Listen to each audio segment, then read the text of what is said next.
Okay, we are going to take a look at running MongoDB inside of a Docker container. And what I have up here is a page from Docker Hub. And this is all about the Docker image that is up on the Docker Hub that we're going to be utilizing. Now, if you're not familiar with Docker, we are going to be running the latest tag. So I'm not going to specify a specific tag. So down here, you can see we have the 347, 3.4, and 3, and the latest tag is going to go to this Docker 3.4 Docker file. And I want to take a look at this Docker file real quick and show you a couple things inside of it because it is rather relevant to what we're talking about. Now, the Docker image is going to be built from a Debian Docker container. So we can see right here on line 1, it's saying from Debian Jessie-Slim. So it's going to be a lightweight Debian container that MongoDB is running in. And now, I'm not going to go through all the Mongo stuff that is being set up to install MongoDB into this Docker container, but I do want to come out down here and show two things here.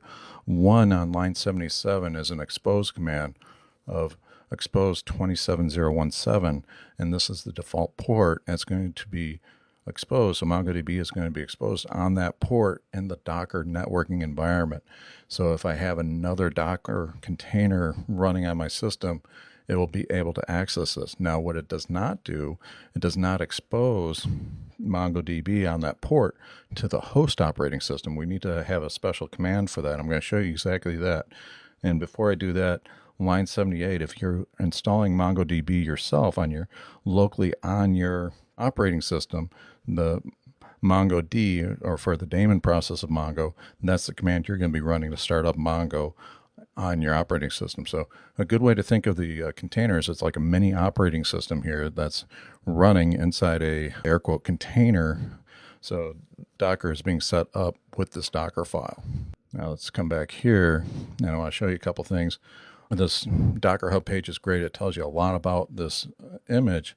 And if you look at it, if you're not familiar, you can see this here. The image includes this expose of 27017. That exposes MongoDB in a Docker context, not to your local host. So I'm going to show you exactly how to set this up now. I'm going to toggle over to the command line. If you do a docker -v, this tells you that Docker is installed on your system and running. So if you want to follow along on this for whatever operating system you're running, you'll need to have Docker up, installed, and running. So if I do a docker ps, I can see that I don't have any containers running right now. So I'm just going to clear this. Now come back over here. I can see Docker run. And I don't need to give it a name of some Mongo, but I do need to map that 27017. So if I do a -p for port, do 27017 colon 27017. And what this is saying is to expose that container's port to the host port. So the left-hand side is the host port value. The right-hand side is the container port. So you can actually do some fun things here if you want to do some type of port mapping between this. If you're running like multiple Spring Boot microservices on a host system, obviously not everybody can be running on 8080. The host isn't going to like that, but all the services can run on 8080 inside their own relative containers. And then using Docker commands and port mapping, you can map different host ports to the container 8080. So this is just a really neat thing that we can do with Docker. Now the next part of the command that we need to run is this -d Mongo, and this is saying to run that image. Now I'm specifying just Mongo, and we can see here that this is the name Mongo. Right there is Mongo. So it's not MongoDB, just Mongo. And because I'm not doing a colon and one of these tag values here, I'm going to get this one latest by default. So that's how Docker works. It's going to grab the latest tag. So let's go ahead and start this.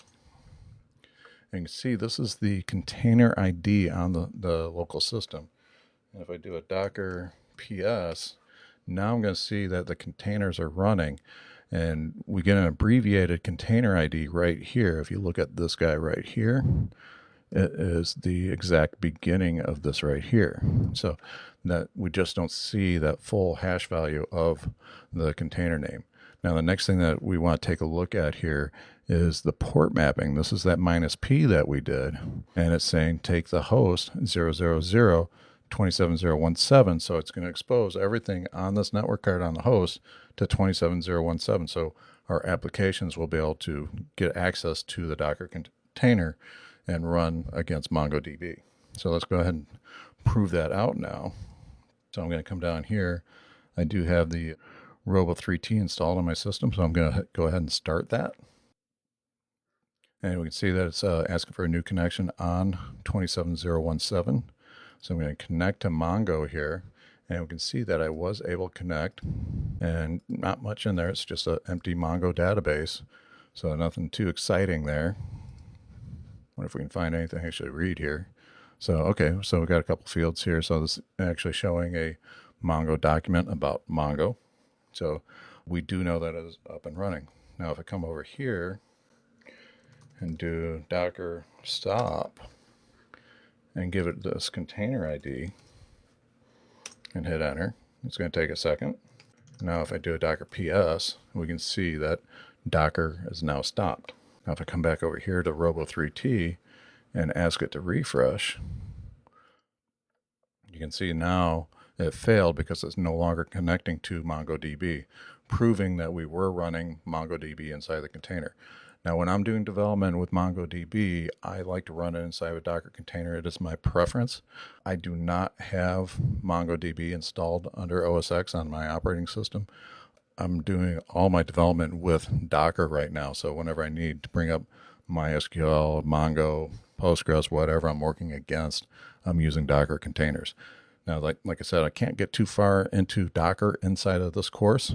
If you want to know more about Docker, I do have a really cool Docker course just for Java developers. I think it's about 10 hours of content, and I get into some really cool stuff. But I need to keep the scope of this course on the cool stuff that we're doing with JHipster, Spring Boot, and angular.js.